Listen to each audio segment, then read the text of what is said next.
अल्मोड़ा जिले के मटेला गांव में भीम आर्मी पहुंच चुकी है, जो पीड़ित परिवार को मदद कर रही है। तो आगे की योजना क्या है, हम भीम आर्मी के जो हमारे कुमाऊं मंडल के अध्यक्ष हैं गोविंद बौद्ध जी से बात करेंगे। जी बताइए। सभी सम्मानित साथियों को मेरा क्रांतिकारी जय भीम।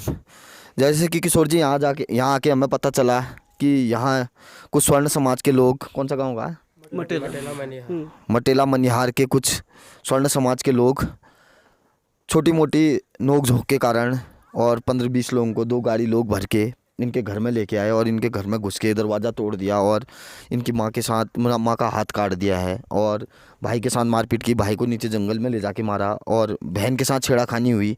अभी बहन के साथ क्या छेड़ाखानी हुई वो तो हमें पता नहीं है, क्योंकि बहन अभी मिल नहीं पाई हमें। और यहाँ के जो पटवारी जी हैं, इन्होंने 2 लड़कों को पकड़ के रखा था और पटवारी जी कहते हैं कि इनको छोड़ दो, कल सुबह हम देख लेंगे।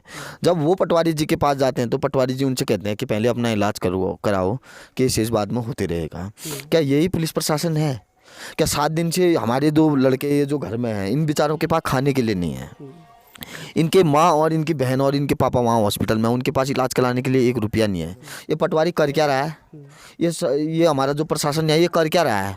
मैं इनको पूर्ण रूप से चेतावनी देना चाहता हूँ और तुरंत 2 दिन के अंदर अगर इनकी गिरफ्तारी नहीं हुई, इनको जेल भेजने का काम नहीं किया, तो पूरे, कौन सी तहसील पड़ती है, रानीखेत तहसील को पूरा हिला के रख देंगे और हम तहसीलदार साहब का घेराव करेंगे, तहसीलदार साहब को घेराव करेंगे और उनको बताना चाहेंगे कि भीम आर्मी आ चुकी है। अब इस मामले में भीम आर्मी पहुंच चुकी है और भीम आर्मी जो है हमारे लोगों में अत्याचार नहीं होने देगी। हमारे लोगों में ऐसे क्या हमारे लोगों को काटने के लिए हैं। गाँव में जो यहाँ पर ऐसे हमला हुआ था तो क्या हुआ था उस दिन जब इसके साथ हुआ था अनिल कुमार के साथ? तो ये बंदे रोज इधर उधर जाते होंगे, फिर हमने तो हल्ला गुल्ला हमने तो पहले तो नहीं सुना था। उस दिन गए होंगे तो इससे झपट गए होंगे वो वहाँ चौराहे पे। ये भी 2-4 लौंडे थे, इसने भी उनसे उल्टा सीधा बोल दिया होगा। तो इसके बाद वहाँ से हमारे गांव के औरतें गए तो इनको वहाँ से निपटा दिया, चौराहे में से निपटा दिया। तो उसके बाद वो 5-5:30 बजे की बात थी। उसके बाद वो 7-7:30 बजे यहाँ घुस गए। क्या देखा आपने उसमें? हमने वो यहाँ आए थे, उन्होंने ईंट ले रखे थे हाथ में मारने के लिए और वो इसका मम्मी का हाथ कट गया। वो ऐसे बेहोश हो गई चिल्लाने में। इसको अनिल कुमार को पकड़ के वो 2-4 लौंडे वे बिच्छू के झाड़ी में वहाँ नीचे खेत में घुस गए। अच्छा। उसके बाद हम आए, हमारे परिवार वाले आए सब, तो 2 बंदे हमने अंदर बंद कर रखे थे, वो अंदर गए थे। फिर उसके बाद पटवारी जी से बात हुई तो पटवारी जी ने कहा कि इनको इस समय छोड़ दो और मैं परसों को आऊंगा। हाँ। उसके बाद तीसरे दिन आए पटवारी जी। हाँ। फिर उन्होंने आगे कुछ किया इसमें? इस समय कुछ नहीं किया, उन्होंने किसी से कुछ कहा भी नहीं, बोला भी नहीं, क्या हुआ क्या करके। तो ऐसी जब घटनाएं होती हैं, जो पुलिस प्रशासन है या पटवारी है, कोई किसी प्रकार की कोई मदद मिलती है आपको यहाँ पर? हमको अभी तक तो कुछ नहीं मिली। और जब उसने कांड किया तो राजेश सिंह ने शौका, जब हमारे ससुर जी उसने मार के यहाँ फेंक दिए तो उस समय केस लड़ने के लिए हमारे पास पैसे नहीं थे और उन्हें थोड़ा बहुत वो जेल से 6 महीने में आ गया। जी अपना नाम बताइए। हीरा देवी। तो उस दिन जो ये यहाँ पर हमला हुआ था, आपने क्या देखा यहाँ पर? हमने यही देखा, बस इसको मार रहे थे, मम्मी का हाथ काट दिया था इनका। हाँ, फिर हम आए तो फिर हमने इनको 2 जनों को इसको मारने के लिए नीचे ले गए थे। फिर चिल्ला के रो रही थी, इसको मार दिया करके। फिर हम आए तो हमने सब जने लगे, फिर हमने इनको छुड़ाया, फिर हम उसको अंदर चले गए, दरवाजा तोड़ दिया इनको मारने के लिए। हाँ, हम तो यहाँ पर अपनी सुरक्षा चाहते हैं। हम तो रोड में रहते हैं, हमारे बच्चे इधर उधर रहते हैं, कभी इधर जाते कभी उधर। हमें तो हर चीज की टेंशन है यहाँ पर। आदमी हमारे घर पे नहीं रहते हैं। अगर हम घर पे हमारे आदमी काम करते तो हम क्या खाते हैं? जब हमारे आदमी बाहर जाते तब काम करके लाएंगे तभी हम खाएंगे यहाँ पर 1 रोटी। फिर घर में तो यहाँ कुछ लेबरी भी नहीं है, कुछ यहाँ मिलता भी नहीं है। अगर कुछ काम करते तो पैसा भी नहीं मिलता टाइम से। बच्चे हमारे छोटे छोटे हैं। हम अपनी सुरक्षा चाहते हैं यहाँ पे। तो यहाँ पर जब कभी ऐसे मामले हो जाते हैं, कभी ऐसी कोई घटना हो जाती है, जो पुलिस प्रशासन है, पटवारी है, कोई मदद के लिए नहीं आता यहाँ पर? परसों जब हमने फोन किया तो नहीं पुलिस आई, नहीं पटवारी जी आए। फिर पटवारी जी ने कहा हम परसों को आए। 3 दिन के बाद आए पटवारी जी। फिर हमने 2 बंदे पकड़े थे, वहाँ से फोन आया कि इनको छोड़ दो। फिर हमने छोड़ दिया। नहीं तो अंदर जाना कोई अच्छी बात थोड़ी है। फिर अगर इनकी लड़ाई हुई तो रोड में होती, यहाँ घर पे आ गए, अच्छी बात नहीं है। हमला आपस में जो हमारे लौंडे हैं आगे बैठे थे कहीं पे, वो बतूछान से पी खा के बाइक से आ रहे थे। ये कौन थे, आप जानते हैं इनको? जानते हैं, ग्राम सभा श्यों है, जानते हैं। अब नाम तो नहीं जानता हूँ मैं कौन है क्या है करके, मतलब ऐसे ही यहाँ से रास्ता यहीं से इनका आना जाना। बाकी लौंडे हमारे 2-3 वहाँ बैठे थे, आपस में कोई मामूली सी बातें हुई थी और उसके बाद वो घर को चले गए थे।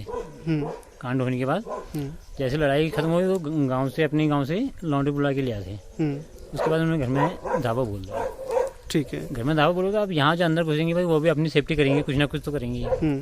उसकी दौरान बस उन्होंने पता नहीं अब उनके औजार था या नहीं था, क्या इनके घर में था क्या नहीं था, मैं तो नीचे रहता हूँ।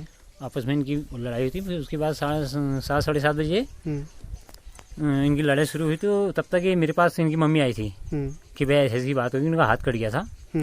और उसके बाद मैंने तुरंत उनको हॉस्पिटल के लिए रवाना कर दिया था अपने घर से। मैं उनको खुद ही रोड में लेके आया, खुद ही उनको हॉस्पिटल भेज दिया था। उसके बाद बाकी मैं यहाँ आया, तब तक वो यहाँ इन्होंने जो 2 बंदे थे उनको पकड़ा था। जब तक मैं यहाँ आया उन्होंने इनको छुड़ा के वो ले गए थे। मेरे आंखों के सामने ये बात हो रही है। तो आप जैसे यहाँ प्रधान है, यहाँ की जनता ने आपको चुनकर भेजा है, हाँ, तो उस नाते यहाँ पर जो कानून व्यवस्था है, शांति व्यवस्था है, किस तरह की जो गुंडागर्दी हो रही है, तो इस पर आपने कुछ प्रशासन को बताया या इसमें कुछ मैंने तुरंत बिल्कुल फॉरम पटवारी को बताया, जो पटवारी क्षेत्र हमारा, मैंने तुरंत उनको बताया था कि ऐसी ऐसी घटना होगी, बाकी जो कार्रवाई करनी है मैंने कहा आप देख लो। मैंने उनको रात ही मैसेज कर दिया था। तो ये जो घटना हुई है यहाँ पर इस गाँव में, उस दिन आपने क्या देखा था यहाँ पर? सर मैंने देखा कि कम से कम 15-16 लड़के आए थे और अब इन्होंने चिल्लाने लग गए कि बचाओ बचाओ करके। तो फिर हम भी आए कि हमने सोचा कि क्या हो गया। अचानक दिवाली थी, हम दिवाली की तैयारी कर रहे थे जलाने की, इतने में हल्ला गुल्ला हो गया और देखा कि उनकी जो महिला है, जो किशन नाम की पत्नी है, उसके खून बह रहा था। तो खून देख के सर कुछ कहने में नहीं आया कि क्या करें आप करके। सर उतने में फिर प्रधान को फोन किया और उसके मम्मी पापा प्रधान को बुलाने घर ही गए। वो वहीं बेहोश हो गई होगी। सर फिर वहीं से एम्बुलेंस को फोन करके वहीं से वो रानीखेत भेजे। रानीखेत से वो रिफायर कर दी वहाँ हल्द्वानी के लिए। तो ये उस दिन आपके गांव में और आपके घर में क्या हुआ था बताइए? वो घर में आए, पहले रोड में झगड़ा हुआ था। रोड में से मामले भाई को, नाम क्या थे इनके? मनोज, मोहित, मंगल। पूरे नाम बताइए। पूरा नाम मनोज नेगी है, मोहित नेगी, मनोज नेगी बोल दिया, पंकज नेगी। तो फिर उसके बाद क्या उन्होंने गाली गलौज भी की इस वाले मामले में? हाँ, उन्होंने क्या गाली हाली भी दी। ये बोला कि तुम डुमड़े क्या कर लोगे एससी वाले, तुम्हारे खानदान को उपटा देंगे, ये बोला। हमारे खानदान को उपटाने की बात की और दादाजी को भी इन्हीं गांव वालों ने मारा जो हम पे हमला करने के लिए आ रखे हैं। और हमें अभी लाश को फेंक गए। हमें दूसरे बार भी इनसे खतरा है। हमें इनसे खतरा है ही कि हमें सेफ्टी चाहिए सरकार की तरफ से। हम तो चाहते हैं ये, और नहीं हम पे पैसे हैं केस लड़ने के लिए।